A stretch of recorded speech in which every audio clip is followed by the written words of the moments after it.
इसलिए यहां कह दिया कि विवेक धैर्य सततम रक्षणीय तथाश्रय। दो अर्थ इस पंक्ति के करे आचार्यों ने, टीकाकारों ने। पहला अर्थ यह किया कि विवेक धैर्य तथा आश्रय का हमेशा रक्षण करना चाहिए, और दूसरा अर्थ टीकाकारों ने किया कि विवेक धैर्य का रक्षण ऐसे करना चाहिए कि जिससे आश्रय की सिद्धि हो। विवेक धैर्य का रक्षण ऐसे करो जिससे आश्रय की सिद्धि हो। अब आपको लगेगा ये विवेक यानी क्या, धैर्य यानी क्या, और जो आश्रय हमें पाना है वो आश्रय किसको कहते हैं? तो इसके अंदर श्री महाप्रभु जी ने पूरे विवेक तत्व को भी खोल के रख दिया है, धैर्य को भी खोल के रख दिया है, और आश्रय को भी खोल के रख दिया है। और देखो, जीवन में यदि आप किसी से भी बचना चाहते हो, आप चाहोगे कि मैं क्रोध को कंट्रोल कर लूं, मैं राग को कंट्रोल कर लूं, मैं काम को कंट्रोल कर लूं, ईर्ष्या को कंट्रोल कर लूं, जीवन में कभी नहीं कर पाओगे। आप जिसको भी अपने अंदर से दूर करना चाहते हो या जिससे बचना चाहते हो, कहते हैं उसको समझ लो, लड़के जीत नहीं पाओगे। जैनिज्म में भी सूत्र आता है, बत्थो सहाव धम्म। धर्म यानी क्या कि जो भी वस्तु जैसी है उसे बिल्कुल वैसी देख लो, और जैसी है वैसी उसे देख लोगे, वैसी उसे समझ लोगे, तो वो कभी भी आपके ऊपर उसका प्रभाव डाल नहीं पाएगी। हम लड़ना चाहते हैं, हम उसका निग्रह करना चाहते हैं और उसी में फंस जाते हैं। वो वस्तु है कैसी, कैसे वर्क करती है, उसका प्रभाव मेरे ऊपर क्यों आ रहा है, और मेरे ऊपर प्रभाव के मैं उसका कंट्रोल कर रहा हूं या वो मेरा कंट्रोल कर रही है। ये जब पता चल जाए इंसान को, तो किसी भी वस्तु का प्रभाव उसके मन के ऊपर फिर आ नहीं सकता। और इसलिए कह दिया कि विवेक धैर्य का आशय क्यों करना चाहिए। तो अपने आचार्य भी कहते हैं कि जिस प्रकार यदि कोई व्यक्ति ज्ञान मार्ग में जा रहा हो, आप जिस रास्ते पे जा रहे हो, तो वहां रहने के प्रोटोकॉल आपको फॉलो करने चाहिए कि नहीं? हाँ के ना बोलो, पता चले किसकी हाँ पाड़ी फॉलो करने चाहिए, उसकी कि फॉलो नहीं करने चाहिए, उसकी करने चाहिए।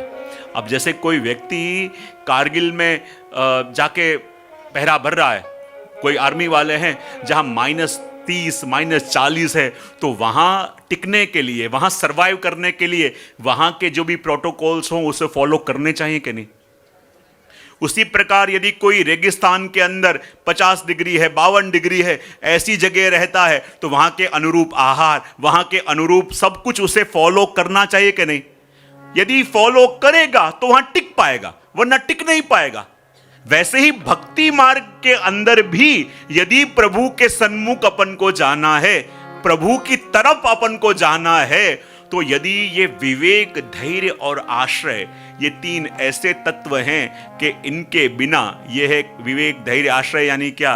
विवेक यानी आपका पासपोर्ट, धैर्य यानी आपका वीजा, और आश्रय यानी स्पॉन्सर लेटर या जो भी को आप, ये तीन हैं, तब आप ट्रैवल कर पाओगे कि नहीं? हाँ के ना तो पढ़ो। हाँ, तो यदि प्रभु की तरफ जाना है तो ये विवेक धैर्य और आश्रय, ये तीन होंगे तो बाहर जा पाओगे। और इसलिए यहां पे कहा कि जैसे कोई ज्ञान मार्ग का व्यक्ति है, ज्ञान मार्ग में चल रहा है, तो उसे ये फॉलो करना पड़ता है। शास्त्र कहते हैं, बोले शम दम तितिक्षा उपरति। जो भी ज्ञान मार्ग में आगे जा रहा है उसे ये 4 वस्तु फॉलो करनी पड़ती हैं। सबसे पहले आता है शम। शम यानी मन का निग्रह। क्या करना पड़ता है? मन का निग्रह। फिर कहा दम यानी इंद्रियों का निग्रह। फिर है तितिक्षा यानी इंद्रियों के विषय अपने ऊपर आक्रमण करें, उस समय अपने आप को कैसे संभालना, इसको कहते हैं तितिक्षा। फिर आता है उपरति। उपरति यानी वैराग्य। ज्ञान मार्ग में आगे बढ़ना है तो ये 4 वस्तु होनी चाहिए, तो ज्ञान मार्ग में आगे बढ़ सकते हो। उसी प्रकार महाप्रभु जी ने कहा, यदि भक्ति मार्ग में, ये पुष्टि मार्ग में, प्रभु प्राप्ति के मार्ग में यदि आपको आगे जाना है, तो उसके ये 3 साधन के बिना आप बढ़ नहीं पाओगे। बढ़ गए तो भी आप अनवैलिड रूप से गए हो, कभी भी धक्का मार के वापस भेजेंगे, क्योंकि आप उसके लिए तैयार नहीं हो। हाँ? जब तक पात्र बना हुआ न हो, तब तक कोई वस्तु अपन को मिलती है तो क्या टिकता है? सबसे पहले पात्र बनना पड़े, और पात्र बने तो जो मिलेगा वो टिकेगा। और जीव को पात्र बनाने वाला ये विवेक, धैर्य और आश्रय है। इसलिए कह दिया कि विवेक धैर्य को संग में रख के आश्रय तक जाना है। तो एक आचार्य ने, श्री वज्रराज जी महाराज श्री ने, टीकाकार हैं, उन्होंने कहा कि यहां विवेक धैर्य ये दोनों संग रखा, आश्रय को अलग क्यों कर दिया? विवेक धैर्य आश्रय ये तीनों को अलग अलग क्यों कर दिया? तो वही आचार्य उसका व्याख्या करते हैं और कहते हैं ये विवेक धैर्य ऐसे हैं जो व्यक्ति प्रयत्न करके अपने मन को साध के पा सकता है, लेकिन आश्रय तत्व ऐसा है जब तक प्रभु विचार न करें और प्रभु की इच्छा न हो तब तक ये आश्रय तत्व अपने हृदय में दृढ़ हो सकता। विवेक धैर्य की आप तैयारी कर सकते हो, मन को बना सकते हो, मन को ट्रेन कर सकते हो, लेकिन आश्रय ये भगवद कृपा और भगवद इच्छा के बिना अपने मन के अंदर आ नहीं सकता। और इसीलिए यहां विवेक धैर्य और आश्रय कहा है। और यहां कहा विवेक धैर्य आश्रय सततम शब्द आया। सततम क्यों कहा? तो यहां कहते हैं कि उनकी सतत रक्षा क्यों करनी चाहिए। एक बार आश्रय सिद्ध हो गया फिर भी सतत रक्षा क्यों करनी? क्योंकि जीवन के अंदर मन को नहीं चाहिए, अच्छे नहीं लगते ऐसे प्रसंग, ऐसे व्यक्ति, ऐसे वेग हमारे अंदर चलते रहेंगे जो हमारे इस आश्रय रूपी स्तंभ को बार बार हिलाने का प्रयत्न करेंगे। इसलिए इसकी रक्षा सतत करनी है, सतत करनी है। और इसलिए तो अपन को यहां कह रहे हैं विवेक धैर्य और आश्रय का रक्षण सतत करना चाहिए। सतत इसलिए भी कहा क्योंकि जो जानते हैं अपना मन कैसा है, बोले मरकट की तरह। अपना मन कैसा है? जैसे कोई एक वानर हो, उसको कोई कह दे कि तुझे इस डाली में से कभी भी हटना नहीं है, तो मानेगा?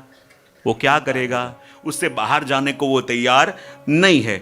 उसी प्रकार अपने अंदर ये सारी वस्तुएं हैं और इनसे बचना है तो कहा विवेक धैर्य और आश्रय ये तीनों को साधना अत्यंत आवश्यकता है, क्योंकि इनमें से मन हटा तो कब ये मन अपन को बहा के ले जाएगा पता चलता नहीं है। इसलिए कहा कि अंतःकरण की रक्षा यदि करनी है, हमारे अंतःकरण की रक्षा यदि करनी है, तो उसकी रक्षा करने के लिए ये विवेक धैर्य और आश्रय ये तीन ऐसे चौकीदार हैं कि जो और किसी को अपने अंदर घुसने नहीं देंगे।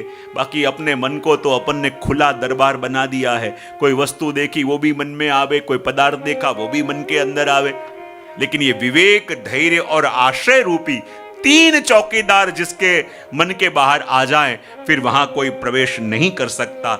ये बात यहां पे कही, सततम शब्द से कहा कि ये विवेक धैर्य आश्रय का रक्षण कब तक करना चाहिए? तो कहते हैं जीवन के अंतिम श्वास तक, क्योंकि अंत समय में भी कब लौकिक प्रभाव मन में आ जाए पता नहीं है।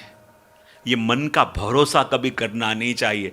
ये मन कब अपने हाथों से सरक जाए, ये मन कब अपने हाथों से फिसल जाए, ये अपन को पता नहीं है। इसलिए कह दिया कि रक्षण करना यानी क्या? बुकलोसो जी महाराज जी कहते हैं कि देखो, अनुसंधान रख के दोनों को हृदय में दृढ़ इसलिए भी करना है, और रक्षण शब्द जो आया वो इसलिए भी आया। तो जी महाराज जी उनकी टीका में कहते हैं कि रक्षण यानी क्या? अपन को पता होना चाहिए कि कौन कौन से वस्तु, व्यक्ति और पदार्थ से अपना मन प्रभु में से भटकता है। यदि प्रभु के स्वरूप में एकाग्र होना है, प्रभु के स्वरूप में मन को लगाना है, तो सबसे पहले यह पता होना चाहिए कि उनके स्वरूप से हमारे चित्त को भटकाने वाले तत्व कौन कौन से। यदि वो जान न पाए तो क्या आप अपना मन कभी प्रभु में लगा पाओगे? हाँ के ना तो बोलो। सबसे पहले होना चाहिए कि ऐसा क्या होता है जिससे मेरा मन भटकता है, कौन सी घटना, कौन से व्यक्ति, कौन से पदार्थ, कौन सी परिस्थिति में मेरा मन प्रभु में से भटकता है। तो जो जो तत्व मन को भटकाते हैं उनसे मन की रक्षा करनी, यही है विवेक धैर्य आश्रय का तत्व। और इसलिए कह दिया रक्षणीय। रक्षण शब्द ही उसके लिए है कि अपने मन को बचाना, अब कहते हैं कि मन को बचाने का प्रयत्न तो करें, पर कैसे कैसे विचार मन के अंदर चलते रहते हैं, उनके वेग को कैसे रोकें? अपन चाहते नहीं है कि ये विचार आवे, पर जब वो विचार शुरू हुए, 1000 रोकने का प्रयत्न करें फिर भी रुकते नहीं है। तो उस समय क्या करना चाहिए? तो आचार्यों ने कहा कि देखो, जिस समय लौकिक विचार मन के अंदर वेग से हावी होने लगे, उसी समय प्रयत्न करके अलौकिक विचार करने का प्रारंभ कर दो। मन आपको ले जाएगा कहीं और, पर मन को ले जाओ ब्रज में।